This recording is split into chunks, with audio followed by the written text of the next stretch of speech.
Mejor hablar en M24.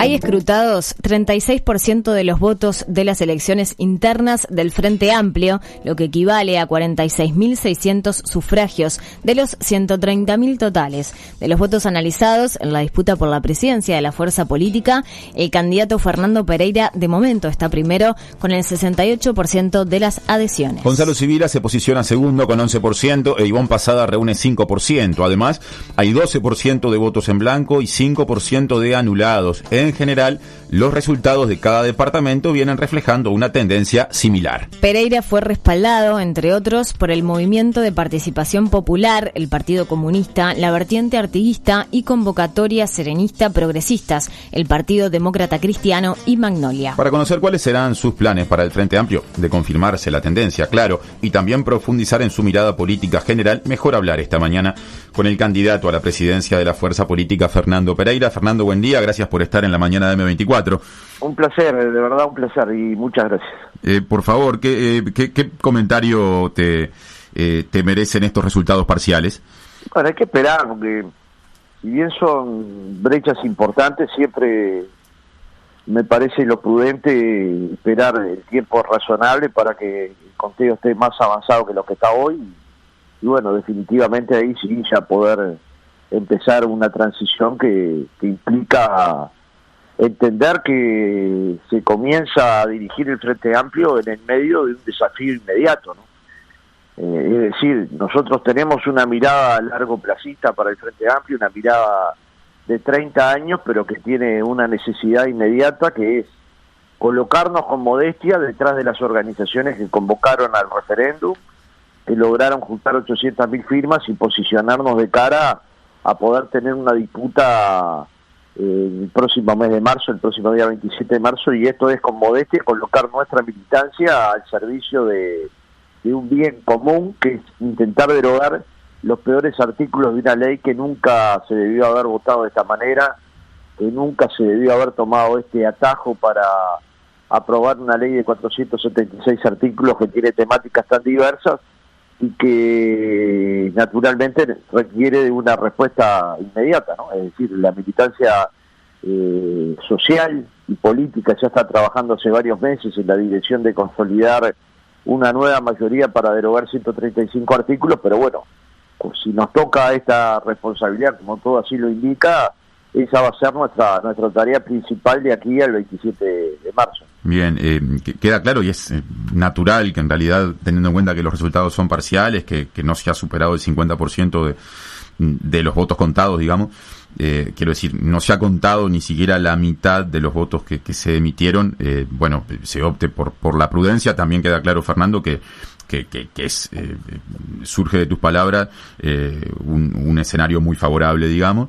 Te planteás, antes de pasar a otros temas, esperar hasta determinado punto del escrutinio para eventualmente ya hacer consideraciones más de fondo. ¿Vas a esperar que se cuenten más de la mitad de los votos, por poner un ejemplo? Y sobre todo porque hay que respetar a los compañeros que están haciendo un trabajo duro, porque digamos, cuando nos dicen el escrutinio va lento, no olvidemos que es un escrutinio extremadamente complejo, digamos, ¿no?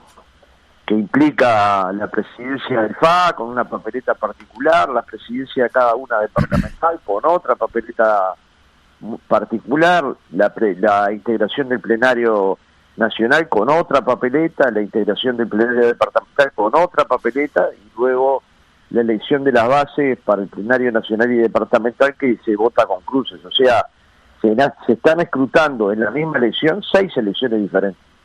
Entonces, naturalmente, la velocidad con la que va el escrutinio es la que tiene que tener.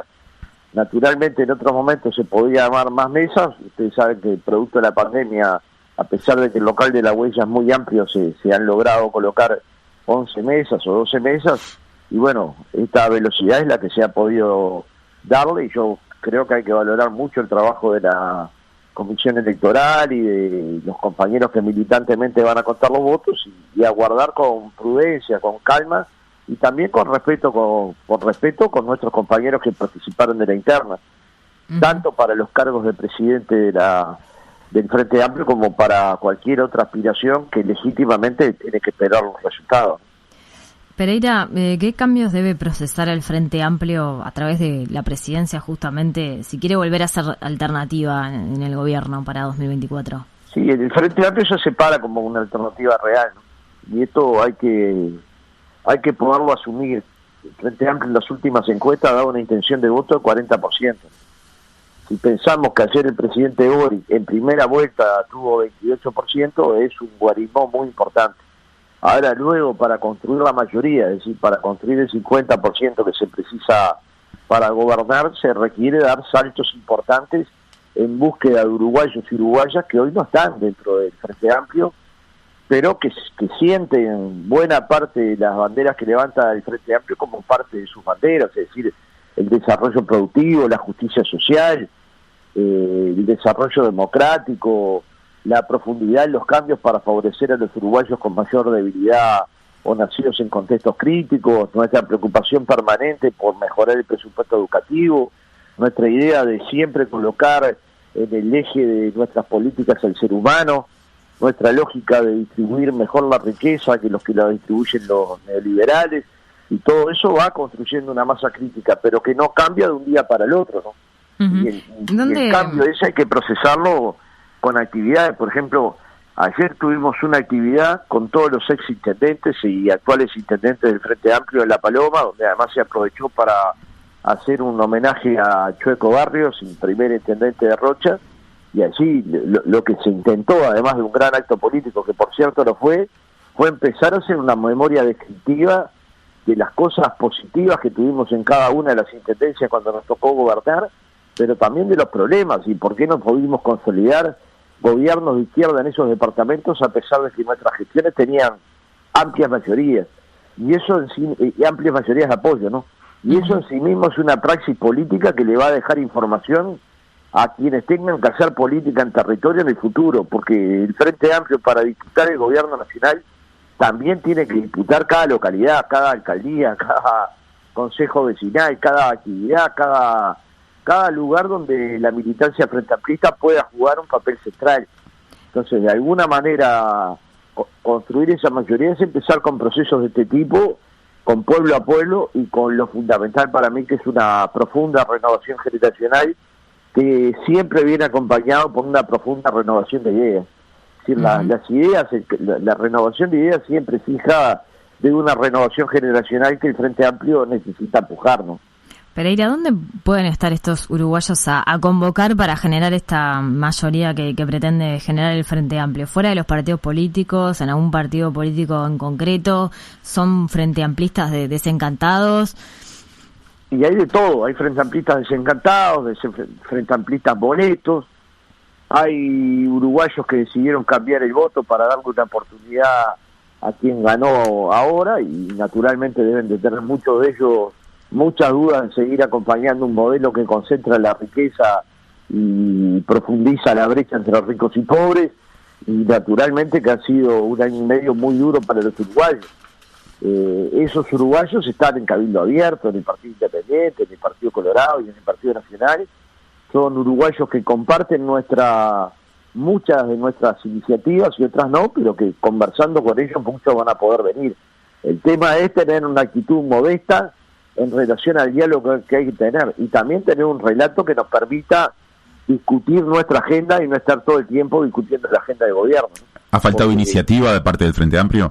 Bueno, ha faltado iniciativa porque cualquier partido que está 15 años en el gobierno y pierde, demora un tiempo a recuperarse. Yo diría que el Frente Amplio se recuperó más rápido que el resto de los partidos del mundo que han tenido una caída electoral, ¿no?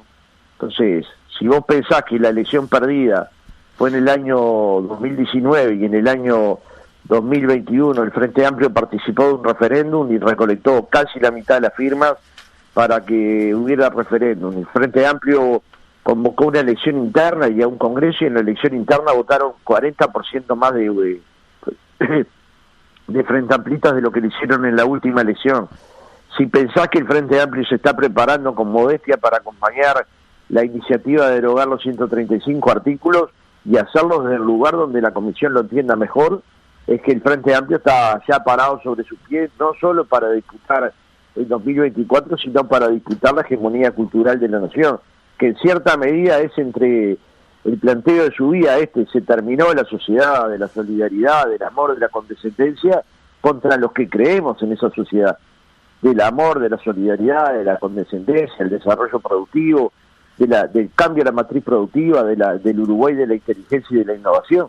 Y esta dicotomía, más allá o más allá, acá se va a expresar no solo en las urnas, se va a expresar también en la construcción cultural, entre los que creemos que la salida de las naciones son salidas colectivas, que la salida de los pueblos son salidas colectivas, y que incluso la salida planetaria es una salida colectiva, con quienes creen que cada uno llega por sus propios méritos, por sus propias capacidades, y claramente esto no lo compartimos, ¿no? Y ese colectivismo en general es compartido por la mayoría de los uruguayos y hay que profundizar en él, ¿no? Recién dijiste, bueno, que Frente Amplio se recuperó de alguna manera más rápido que otros partidos del traspié electoral, de la derrota electoral presidencial del año 2019. ¿Eso quiere decir que entendés que de todo ese proceso de autocrítica del que se viene hablando desde ese momento ya se cerró o queda alguna instancia pendiente? Sí, se cerró. Nosotros ahora, se cerró no quiere decir la autocrítica queda en un cajón. Se llegó a un final de una autocrítica que tiene un conjunto de factores a corregir por el Frente Amplio. Uno de ellos es la cercanía con la gente. Y eso claramente va a ser superado por la visión de quienes, los tres que compartimos por la presidencia del FA, compartimos que el FA tiene que estar en el territorio de forma permanente, y permanente me refiero no solo hasta 2024, permanente. Y eso supone que el Frente Amplio articule con otros sectores de la sociedad, no para estar de acuerdo en todos los temas, no, pero nosotros necesitamos tener claramente mayores niveles de conocimiento de los temas medioambientales, necesitamos comprometernos agudamente en la agenda de género, necesitamos tener un diálogo con la ciencia para mirar el desarrollo productivo en el área rural, en el área industrial, en todas las áreas que componen el entramado productivo. Tenemos un documento que yo creo que es una guía interesante, que es el documento Uruguay 50, coordinado por el economista Fernando Isabela, que da algunas pistas de por dónde podría venir el desarrollo productivo en los próximos 10 años, el papel de lo cultural, y bueno, y a partir de ahí necesitamos ir en 2023 a un congreso programático. Pero antes de eso tenemos que hablar con lo más importante que tiene el Frente Amplio, que es su gente. Y su gente demostró estar a la altura, es decir, nosotros tuvimos que enfrentar desafíos muy complejos, muy difíciles, como recoger las firmas en el medio de una pandemia, y lo hicimos. Y bueno, ahora hay que dar un salto mayor, ¿no? ¿Cómo ves el desempeño del Frente Amplio como oposición en este año en particular? Bueno, yo tiendo a pensar que si las personas o los partidos o la institucionalidad no hacen duelos cuando pierden, no tienen futuro, ¿no? El dolor es parte de la vida y la síntesis del dolor lleva tiempo.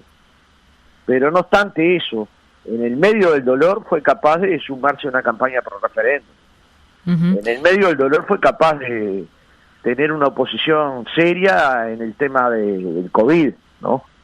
Digamos, yo diría de las más serias del continente. Me refiero que en buena parte de América Latina se instaló un debate que llevó incluso a tener problemas con el tema de vacunación. Acá en Uruguay la vacunación va arriba del 80% porque todos los sectores se invitaron a vacunar.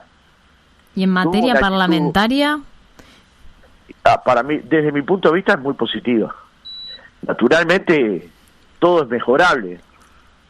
Pero si pensás que el Frente Amplio ha actuado en la actividad parlamentaria de forma activa durante este tiempo, con una bancada parlamentaria muy importante, desde mi punto de vista tenemos una bancada muy potente. Si uno mira a los senadores o los diputados, tenemos hombres y mujeres en condiciones de legislar y en condiciones de hacer una oposición seria. Me da la impresión de que estamos en el camino adecuado. De la misma manera que coordinar con aquellos uruguayos que son frente amplistas, que le toca estar al frente de empresas públicas, ¿no? Entonces, me parece que hay una cantidad de trabajos para hacer que tienen que ver con que el Frente Amplio ordene su trabajo y cada cual pueda estar en el lugar adecuado para construir una alternativa clara. Me refiero que no se precisa solo una coordinación, que obvio que hay que tenerla entre el presidente del Frente Amplio y la bancada. Se precisa también entre el presidente del Frente Amplio y las departamentales del interior, entre el presidente del Frente Amplio y la ciencia, la academia, el presidente del Frente Amplio con quienes nos representan en el gobierno actual, y sobre todo el presidente del Frente Amplio con sus bases, que son quienes en verdad transforman la realidad. En una entrevista que te hicieron durante la campaña, antes de las elecciones, en La Diaria, te preguntaban al final de la entrevista, cuando se manejaba la posibilidad de que también en el Senado, como ya había pasado en la Cámara de Representantes, el Frente Amplio apoyara el proyecto de ley de suelos de prioridad forestal de Cabildo Abierto, te preguntaban con respecto a cómo manejar los eventuales acuerdos con un partido con las características de Cabildo Abierto en la agenda parlamentaria de aquí a futuro, si se repitieran situaciones similares, y vos decías algo así como, bueno, siempre de a uno, siempre según la ocasión, el tema, el momento político. ¿Qué te dejó lo que pasó finalmente en el Senado cuando volvieron a coincidir el Frente Amplio y Cabildo Abierto en el respaldo a ese proyecto? Sí, siempre da uno, ¿no? Si hay una posición, si hay un proyecto parlamentario de Cabildo Abierto o de cualquier otro partido de los que están hoy coordinando las acciones de gobierno, el Frente Amplio lo tiene que analizar profundamente y si está de acuerdo, sin prejuicio ninguno, votarlo. Eso no quiere decir esconder las diferencias, simplemente que va a haber puntos de vista de los partidos que pueden ser coincidentes con el Frente Amplio, y eso es lógico. Y cuando eso sucede, lo primero es el país, ¿no? No quedarnos con nuestros dolores, sino priorizar el país. Y eso no quiere decir que un rato después nos estemos polemizando con proyectos de Cabildo Abierto que tienen que ver con la libertad de terrorista de Estado. Quiere decir que en ese tema en particular acordamos y votamos. Y hasta ahí llega nuestra coordinación, ¿no? Otra cosa son los votantes de Cabildo Abierto, que nosotros estamos convencidos que buena parte de ellos van a volver al Frente Amplio. Porque claro que les han prometido cosas que luego no las cumplen, ¿no? Si uno es policía militar y le prometieron mejorar sus condiciones de vida y darle respaldo, y lo que les pasó es que les bajaron el sueldo, no van a sentir ese respaldo. Les costará más o menos admitir que esta situación es real, pero hay sectores que han perdido 8%, los judiciales perdieron 11%, las maestras y maestros perdieron 18 jornales en un año, y lo siguen perdiendo, es decir, siguen acarreando esa pérdida. Cuando la gente empiece a analizar que las promesas que le hicieron de bajar de no aumentar el combustible no pasaron, y que si ahora no aumenta es porque hay 800.000 firmas pensando en la situación, bueno, Sanguinetti reconocida, bueno, hay que tener cuidado porque después el aumento va a tener que ser tan importante que significa también un golpe duro para el gobierno, no con el tema luz, sino con el tema de la perspectiva más larga. Ahora, Fernando, Sanguinetti tiene una miradita un poco más larga del resto, ¿no? Volviendo al asunto de la coincidencia con Cabildo Abierto, el de la semana pasada en el Senado por la forestación, ¿afecta al Frente Amplio el hecho de respaldar un proyecto que establece limitaciones que con esas características no aplicó en sus 15 años de gobierno? Pero no hay que partir de la base que todo lo que hizo el Frente Amplio estuvo bien, ni hay que partir de la base que muchas de las cosas que hizo en su momento y les pareció bien no tienen corrección, porque si no la vida política sería estática. Todos nosotros a lo largo de nuestras vidas hemos cambiado nuestras posiciones iniciales muchas veces. Lo que yo pensaba cuando tenía 20 años en relación a muchos temas es muy distante a lo que pienso hoy, lo que pensaba cuando tenía 40 también. Entonces, si en un momento el Frente Amplio tiene que hacer algún cambio de su política inicial, lo tiene que hacer sin prejuicios. O sea, este acompañamiento a las limitaciones a la forestación tiene que ver con este proceso de autocrítica en relación al modelo de desarrollo, al ambiente que ha hecho el Frente Amplio.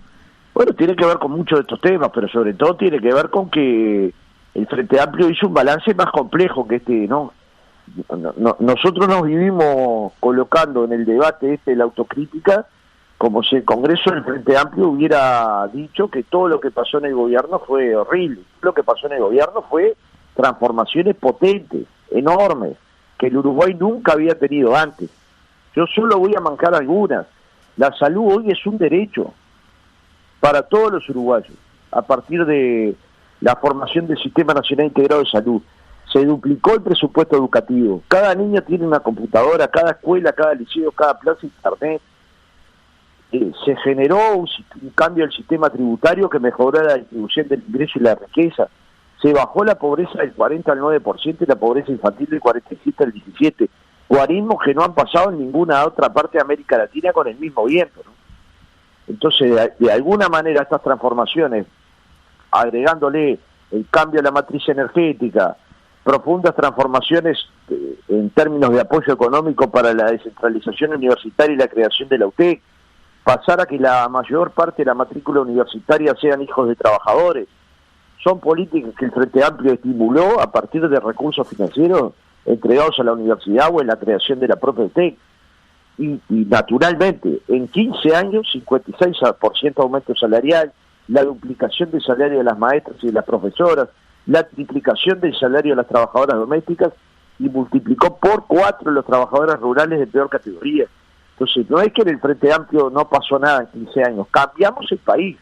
Luego, en ese cambio, naturalmente que hubo errores que también están colocados en la autocrítica. Y uno de ellos es que gobernamos para la gente, pero no necesariamente con la gente. Pero en este tema de la forestación, Pereira, tema de la forestación, ¿qué opina? No, pero dentro de los temas que yo le estoy planteando, la forestación es uno. Y el Frente Amplio hizo una priorización de que podían ser las plantas celulosas de alguna manera la construcción de mayor desarrollo. Y de hecho, genera cada planta unos 10.000 puestos de trabajo directos o indirectos. Pero luego hay que marcar reglas de juego, y marcar reglas de juego es parte de la autocrítica que yo creo que el Frente Amplio colocó y que nos hace votar ese proyecto de ley. Ahora se está hablando de una posible cuarta planta de celulosa, incluso por todo el área que queda para la forestación. Ahora la ley está vetada, pero incluso con esta ley vigente, el área de forestación alcanza para una cuarta planta de celulosa, algo que algunos ya están imaginando. Aquí el senador Enrique Rubio se animó a decir que él apoyaría una cuarta planta de celulosa en determinadas condiciones. ¿Usted la apoyaría? Hay que analizarla profundamente. Y hay que analizarla a la luz del desarrollo productivo nacional, pero también del medio ambiente. Y esta relación entre el Frente Amplio y las organizaciones medioambientales ha sido una relación de mala calidad. Y bueno, ahora tenemos un tiempo para construir una relación de mejor calidad y ver cómo se compatibiliza la necesidad del desarrollo productivo, de la construcción de puestos de trabajo, con el cuidado medioambiental. Y si no se puede garantizar el cuidado medioambiental, no será una opción. Y pues, si por el contrario sí se puede garantizar, hay que estudiar cualquier desarrollo productivo que llegue al Uruguay. Uno tiene la impresión de que cuando llegan esos momentos de evaluación, siempre el plato de la balanza en el que figuran los puestos de trabajo termina pesando mucho más que el otro y por ende, agregando una línea más al razonamiento, que termina siendo muy difícil generar ese quiebre que le dé a la evaluación ambiental ese peso que podría en determinado momento decir no hay que seguir por este camino.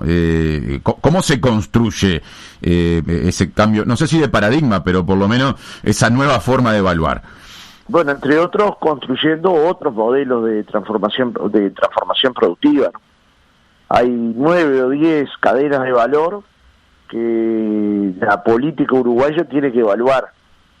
Y cuando la política uruguaya evalúa cadenas de valor, evalúa agregar inteligencia, innovación, y para eso hay que invertir, y hay que invertir en ciencia y tecnología, y bueno, en este caso no está sucediendo. En el Frente Amplio aumentó, pero no llegó al 1% el producto deseado, pero hay que pensar desde el Frente Amplio, no solo como alternativa de gobierno, sino pensando en la izquierda del futuro, cómo se genera la profundización de esas otras cadenas de valor que no sean la forestal celulosa. ¿Cuál destaca de esas 9 o 10 alternativas? Bueno, hay muchas, ¿no?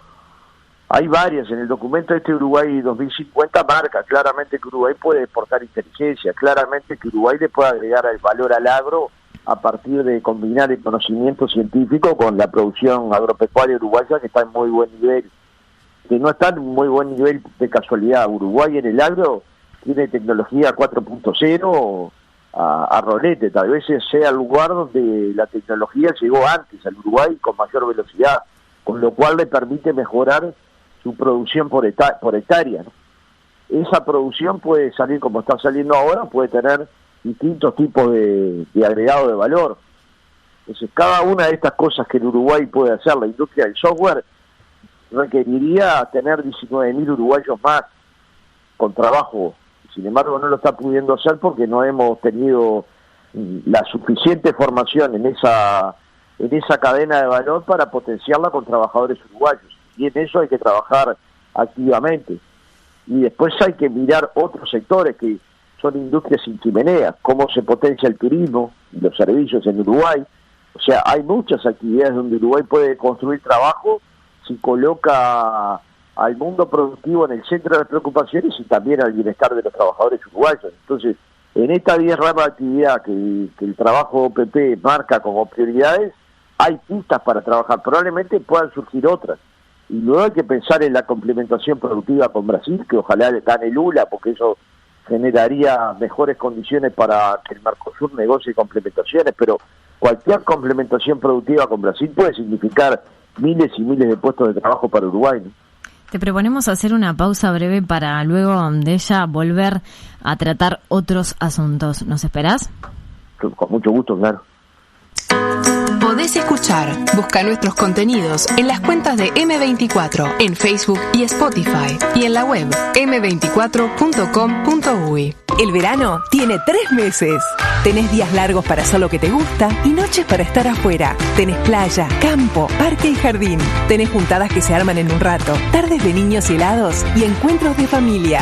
Y tenés aliados para disfrutarlos al máximo. El Dorado, aliado de tu verano. Un súper siempre cerca. Precios siempre bajos y servicio siempre listo. Otras maneras conocidas. Sábados, 10 horas. Otras maneras. Un disco. Un recorrido. Sus historias. Sus creadores y creadoras. Otras maneras conocidas, pero nuevas de sentir. Otras maneras. Con Ana Prada y Mariano Molina. M24, 97.9 FM Montevideo, 102.5 FM Maldonado. Tiempo de seguir adelante con Mejor Hablar con contenido. Podés escuchar nuestros contenidos en las redes de M24 y en la web m24.com.uy. También en Spotify y YouTube. M24 Radio.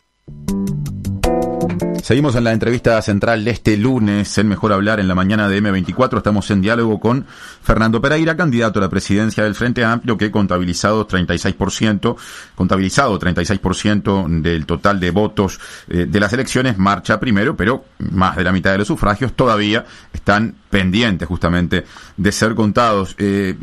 Fernando, mencionaste mucho desde el comienzo de la entrevista la campaña rumbo al referéndum del 27 de marzo sobre 135 artículos de la ley de urgente consideración, en la que el Frente Amplio está alineado, por supuesto, en la opción del sí al referéndum.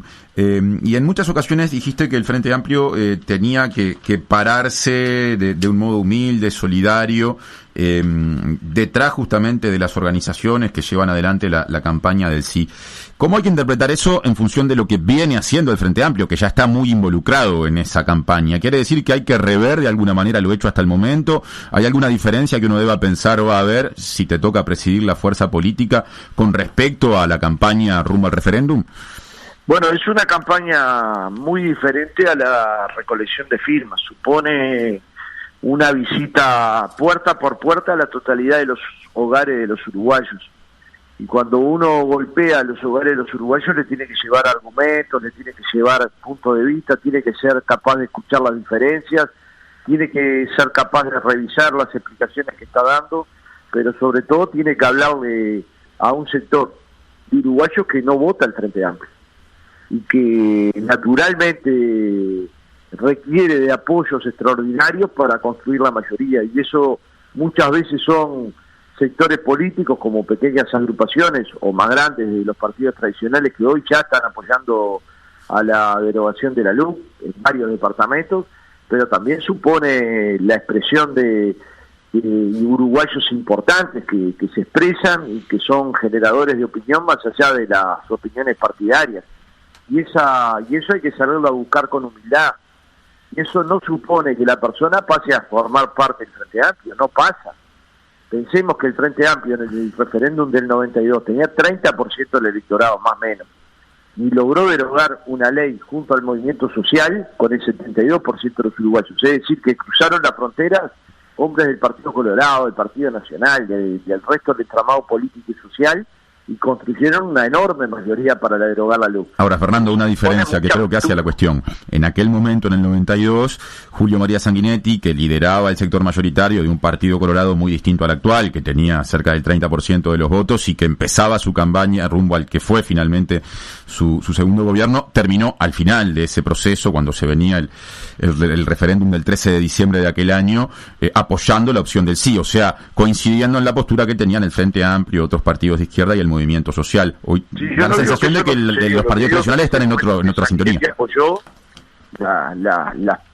las intenciones de los uruguayos ya eran la de derogar la ley de empresas públicas. Que eso haya ayudado no hay duda, pero apenas 2 años después, en la elección del 94, Volonté perdió con Sanguinetti por apenas 15.000 votos. Entonces, pensar que esta es una elección en mitad de periodo, una evaluación de gobierno, como nos quiero ser, como instala el gobierno la discusión, ¿no? Y como muchos medios lo ayudan a instalarlo. Es decir, hay momentos que los medios no se ubican en la neutralidad, en hacer una entrevista, asumen la política del gobierno, la decisión del gobierno como cierta. Yo voy a entrevistas donde me dicen, bueno, acá es un referéndum entre el gobierno y la oposición. ¿Por qué? En función de que la decisión del gobierno, los periodistas tienen que, los medios, no los periodistas, tienen que opinar que esa es la posición real cuando toda la evidencia histórica indica todo lo contrario. Entonces también la izquierda social y política tienen que hacer su juego. Esto no se trata de evaluar el gobierno al otro día de terminar el referéndum sigue siendo el gobierno nacional, el parlamento sigue siendo el mismo. Las acciones del gobierno siguen contando con mayoría si es que logran sostener la coalición. Entonces, que no va a ser tan sencillo. Pero entonces, si esto es así, no juguemos este partido como si fuera un partido de dos partes, la izquierda por un lado, política, y el gobierno por otro, ¿no? Porque no es real. Pereira, también hay analistas que han dicho que es muy difícil no plantear el debate en estos términos a medida que avanza, digamos, la proximidad en relación al referéndum, ¿no? Yo respeto mucho a los analistas, pero mirá que son los mismos que dijeron que no llegábamos a la firma. Entonces, no es que una opinión de un analista es una opinión infalible, es una opinión respetable, profunda en la mayoría de los casos, pero que no siempre coincide con un aspecto, que parten que una foto es estática, y una foto la cambia la política. Digamos, si nosotros hubiéramos hecho caso a todos los que nos planteaban que era inviable llegar a 700.000, que era el objetivo primario, en el medio de una pandemia, no hubiéramos salido a juntar la firma y las firmas hoy no estarían en la Corte Electoral. Y ahora, si hacemos caso que esta es una polarización entre el gobierno y el Frente Amplio, entonces no hacemos caso a cuáles son nuestros objetivos de campaña, que tienen más que ver con explicarle a los uruguayos cómo se va a afectar la educación pública, cómo se está afectando la seguridad pública, cómo se está perjudicando a los uruguayos en sus derechos a movilizarse fundamentalmente en los piquetes, cómo se están perjudicando las empresas públicas. Sabemos la actitud irresponsable que han tenido en ANCAP, y uno no sabe si es que quieren fundir ANCAP, si es que la quieren dañar desde el punto de la imagen pública, porque nadie puede creer que alguien te ofrezca 15 días de detención de un convenio para no parar la refinería y la empresa prefiere decir que no. Nadie puede creer que denuncie un convenio después de una treintena de años por pequeños incumplimientos, porque todos los convenios tienen pequeños incumplimientos. Entonces, cuando todas estas cosas pasan y la sociedad empieza a hablar entre sí, se construye una nueva mayoría que no tiene nada que ver con los partidos, que tiene que ver con el sentido común. Nadie quiere que rompa la educación pública de sus hijos. Y el modelo actual la rompe. Eliminó a los maestros del Consejo de Educación Inicial y Primaria, derogó el Consejo de Educación Inicial y Primaria, que tiene más de 100 años, tenía más de 100 años de historia en el Uruguay, y que si gana el referéndum va a volver, por suerte. Entonces, digamos, no coloquemos las cosas tan como en negro y blanco, porque los uruguayos han demostrado a lo largo de su historia que modifican mucho sus circunstancias. Bueno, entre ellos una demostración de eso el voto verde, ¿no? Que aún perdiendo colocó una cantidad de votos impresionantes que obviamente superaban muy ampliamente los votantes que tenía la izquierda en el año 89, ¿no? Fernando, en términos de la estrategia o o de la sintonía más fina rumbo al referéndum. Hablando de analistas, el politólogo, en este caso con nombre y apellido, Oscar Botinelli, ha dicho, según los números de los que dispone la empresa a la que preside, que es Factum, que hay cerca de un 10% del electorado donde él entiende que está la disputa de los votos que pueden ser decisivos, compuesto por gente que en realidad podría terminar, si la campaña así lo consiguiera, votando el sí, pero que a priori no se identifica con algunos ejes discursivos muy presentes en el movimiento social, ¿no? Como pueden ser los asuntos vinculados a la nueva agenda de derechos, cuestiones vinculadas también a las libertades sindicales, ¿no? ¿Qué observación o qué sentís al respecto de esos sectores de la población? Efectivamente, ¿sentís que el sí debería ajustar su discurso para conectar con esa gente que no es de la gente históricamente vinculada al movimiento social tan presente en la campaña? Bueno, nosotros tenemos que tenemos que construir el discurso que nos perfile para construir esa nueva mayoría, sin perder nuestra esencia, ¿no? Porque, digamos, si un día queda devaluada nuestro objetivo de tener libertad de expresión, yo soy de los que creo que hay que defender la libertad de expresión más allá de cualquier cosa, ¿me explico? O la libertad de prensa. Y también la libertad sindical. Entonces, nosotros no podemos abandonar banderas que nos construyen mayores niveles de libertad y oportunidades de mejora social. Porque, digamos, cuando hay una campaña sistemática antisindical, en verdad lo que se debilita es el modelo democrático, ¿no? Yo ya no formo parte de la dirección del movimiento sindical, pero si uno agarra su recibo de sueldo, ustedes agarran el recibo de sueldo, leen salario vacacional, licencia, aguinaldo, horas extras, si ven que hay asignaciones familiares, si ven que hay canastas de alimentos o útiles escolares en principio de algo, esos son hijas de luchas sindicales. Entonces, digamos, de alguna manera poder defender la lucha sindical, pero al mismo tiempo dar argumentos como los que plantea Botinelli, que siempre hay que leerlo con profundidad, porque Botinelli es de quienes analiza la política con más profundidad. Bueno, con estos elementos que da Botinelli no podemos hacer de cuenta que no existen. Tenemos que trabajar con ellos, pero al mismo tiempo intentar no perder nuestras identidades. ¿Y cómo se le llega a esa gente? ¿Cuáles pueden ser los ejes? Bueno, claramente la educación es uno. Claramente la seguridad es uno. Claramente la inclusión financiera es uno.